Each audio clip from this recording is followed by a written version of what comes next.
మన ప్రభువును రక్షకుడైన యేసుక్రీస్తు సర్వశక్తి గల నామంలో లైఫ్ చర్చ్ వైజాగ్ నుండి మీకు శుభములు. మీరంతా క్షేమంగా ఉన్నారని నమ్మి దేవాదేవుని స్తుతిస్తూ ఉన్నాను. యెషయా గ్రంథం 57వ అధ్యాయం 15వ వచనాన్ని నేను చదువుతున్నాను. యెషయా గ్రంథం 57వ అధ్యాయం 15వ వచనం. మహాగణుడును మహోన్నతుడును పరిశుద్ధుడును నిత్య నివాసి అయిన వాడు ఇలాగూ సెలవిచ్చుచున్నాడు, నేను మహోన్నతమైన పరిశుద్ధ స్థలములలో నివసించువాడను. అయినను వినయము గల వారి ప్రాణమును ఉజ్జీవింపచేయుటకును నలిగిన వారి ప్రాణమును ఉజ్జీవింపచేయుటకును వినయము గల వారి యొద్దను దీన మనస్సు గల వారి యొద్దను నివసించుచున్నాను. ఇది దేవుడు పలుకుతున్నటువంటి మాట. మహాఘనుడును గొప్పవాడు తన గుణలక్షణాలన్నీ చెప్తూ పరిశుద్ధ స్థలములలో నివసించువాడను నిత్య నివాసి అయిన వాడను అని చెప్తూ అక్కడ మధ్యలో ఒక పదం అయినను అనే పదం, అక్కడ నుంచి నేను మరలా చదువుతున్నాను. అయినను వినయము గల వారి ప్రాణమును ఉజ్జింపచేయుటకును నలిగిన వారి ప్రాణమును ఉజ్జీవింపచేయుటకును వినయము గల వారి యొద్దను దీన మనస్సు గల వారి యొద్దను నివసించుచున్నాను. తన మహోన్నతత్వాన్ని గురించి మాట్లాడుతూ నేను నిత్య నివాసిని పరిశుద్ధ స్థలములలో నివసించువాడను అని చెప్పి తన మహోన్నతత్వాన్ని తన మహాత్మ్యాన్ని చెప్పుకుంటూ అయినను నేను ఎక్కడ నివసిస్తున్నానంటే వినయము గల వారి యొద్దను దీన మనసు గల వారి యొద్దను నివసించుచున్నాను అంటున్నాడు. వినయము గల వారిని నలిగిన వారిని దీన మనస్కుల దగ్గర నేను నివసించుచున్నాను అంటున్నాడు. ఈ నలిగిన వారు అన్నప్పుడు అప్రెస్డ్, లేకపోతే డిసప్పాయింటెడ్, లేకపోతే ఇంకా నలగగొట్టబడిన అనుభవం, లేకపోతే నిరీక్షణ లేనటువంటి అనుభవం, లేకపోతే ఇక నిరీక్షణ కోల్పోయినటువంటి పరిస్థితుల్లో ఉన్నప్పుడు నలిగిన వారు అన్నప్పుడు అనే మాటను మనం చూసినప్పుడు నేను మహోన్నతుడును లేకపోతే మహాగణుడును నిత్య నివాసిని పరిశుద్ధ స్థలములో నివసించేవాడను అయినను నేను ఎవరికి సమీపంగా ఉన్నాను అని అంటే, లేదా ఎవరి దగ్గర నేను నివసిస్తున్నాను అని అంటే నలిగిన వారి దగ్గర, దీన మనసు కలిగిన వారి దగ్గర, వినయము గల వారి దగ్గర నేను నివసించుచున్నాను అంటున్నాడు. కాబట్టి ఆ దేవుని యొక్క నివాస స్థలము ఎక్కడ అనంటే మనకు అందనంత ఉన్నతమైన స్థలాల్లో నివసించే దేవుడు కాదు, కానీ నివసించే దేవుడే, కానీ అయినను నీకు సమీపముగా నీ దగ్గర నివసించడానికి ఆయన ఇష్టపడుతున్నటువంటి దేవుడు. ఎందుకనంటే నీ యావత్ బాధలలో బాధను అనుభవించిన దేవుడు ఆయన. నీ బాధలకు నివృత్తిని నివారణను కలుగ చేయడానికి, నీ బాధలలో నీకు నిరీక్షణను కలుగ చేయడానికి, నీతో నివసించడానికి ఇష్టపడుతున్న దేవుడు ఆయన. కనుక అంత గొప్ప దేవుడిని, అంత మహోన్నతమైనటువంటి దేవుణ్ణి నువ్వు కలిగి ఉన్న దానిని బట్టి, అంత మహోన్నతుడైన దేవుని మనము కలిగి ఉన్న దానిని బట్టి ఎంతగానో దేవుని స్తుతించబద్దులమై ఉన్నాం.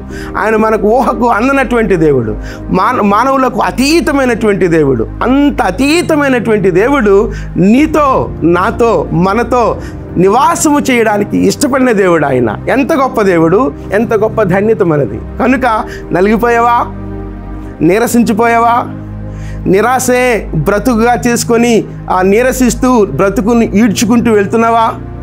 నీరసించిపోయిన అవసరం లేదు. ఆయన నీతో నివసించడానికి ఇష్టపడిన దేవుడు ఆయన. కనుక ఆయన వైపు చూస్తున్నప్పుడు ఆయన నీకు ఇచ్చే ఓదార్పు, ఆయన నీకు ఇచ్చే నిరీక్షణ, ఆయన నీలో కలుగ చేసే విశ్వాసాన్ని గమనించి ఆయన మీద ఆధారపడి బలాన్ని పుంజుకొని భవిష్యత్తు కొరకు మన అడుగులు వేయడానికి ఆయన మనల్ని ఎంతగానో బలపరుస్తున్న స్థితిని జ్ఞాపకం చేసుకుందాం. ఒకవేళ కుటుంబ పరిస్థితుల్లో నలిగిపోతున్నప్పటికీ, ఉద్యోగ బాధ్యతలను బట్టి నలిగిపోతున్నప్పటికీ, ఎలాంటి బాధ్యతలలో లేకపోతే ఎలాంటి భారమైన పరిస్థితుల్లో నలిగిపోతున్నావో ఆ ప్రతి పరిస్థితుల్లో ఆయన నీకు తోడుగా ఉన్నాడు, నీతో నివసించడానికి ఇష్టపడుతున్న దేవుడు ఆయన.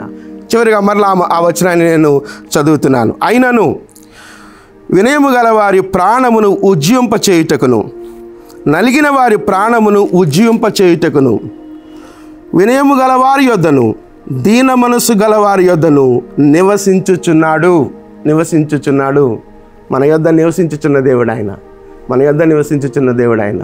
అలాంటి స్పృహ కలిగి విశ్వాస జీవితంలో నిరీక్షణ కలిగి ముందుకు కొనసాగుదాం. ఏదో దిక్కులేని వారము కాదు మనం. దేవుడు మనతో నివసించడానికి ఇష్టపడే దేవుడు. ఆయన నివసించుచున్నాను అని చెప్తున్నాడు. కనుక బలం తెచ్చుకుందాం. ఎలాంటి నీరసించిన స్థితిలో నీవు ఉన్నావో, ఎలాంటి నిస్సహాయ స్థితిలో నీవు ఉన్నావో, ఆ ప్రతి పరిస్థితిలో మన దేవుడు మనకు తోడుగా ఉండి మనల్ని నడిపించడానికి ఇష్టపడుతున్న దేవుడు ఆయన. ఆయన మీద ఆధారపడుతూ, ఆయన వైపు చూస్తూ బలాన్ని తెచ్చుకుందాం, పురికొల్పును తెచ్చుకుందాం, ప్రోత్సహించబడదాం.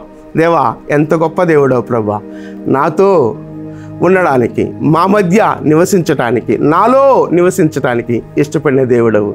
కనుక మీ వైపు చూస్తున్నాను ప్రభా, నన్ను బలపరుస్తున్న స్థితికై మీకు స్తోత్రాలు చెల్లిస్తున్నాను ప్రభు అంటూ చిన్న ప్రార్థన చేద్దాం. మీకు అభ్యంతరం లేకపోతే మీరు ఎక్కడున్నప్పటికీ నాతో కలిసి ప్రార్థనలో ఏకీభవించాలని మనవి చేస్తున్నాను. చిన్న ప్రార్థన. కృపగలిగిన దేవా, దయగలిగిన మా తండ్రి, నీవు మహోన్నతుడవు ప్రభా, మహాఘనుడవు ప్రభా. అయినను మాలో నివసించటానికి ఇష్టపడిన దేవుడో ప్రభా. నలిగిన స్థితిలో దీనులమై ఉన్న మమ్ములను వినయము కలిగి మీ సన్నిధిలో చేరినప్పుడు నా దేవా, మమ్మలను స్పృశించటానికి, మాలో నివసించటానికి ఇష్టపడిన దేవుడవు నీవు ప్రభా. కనుక మీ సాన్నిహిత్యాన్ని మేము నిత్యము పొందుకుంటూ బలపరచబడుతూ ముందుకు కొనసాగగలిగే కృప మాకు అనుగ్రహించమని మీ కృప కలిగిన హస్తాల్లోనికి మమ్మలను మేముగా సమర్పించుకుంటూ ఘనత మీకే ఆరోపిస్తూ యేసుక్రీస్తు అతి శ్రేష్టమైన నామంలో ప్రార్థించి స్తుతించి వేడుకొనుచున్నాం తండ్రి. ఆమేన్. ప్రభు కృప నిత్యము మనకు తోడైండునుగాక. ఆమేన్.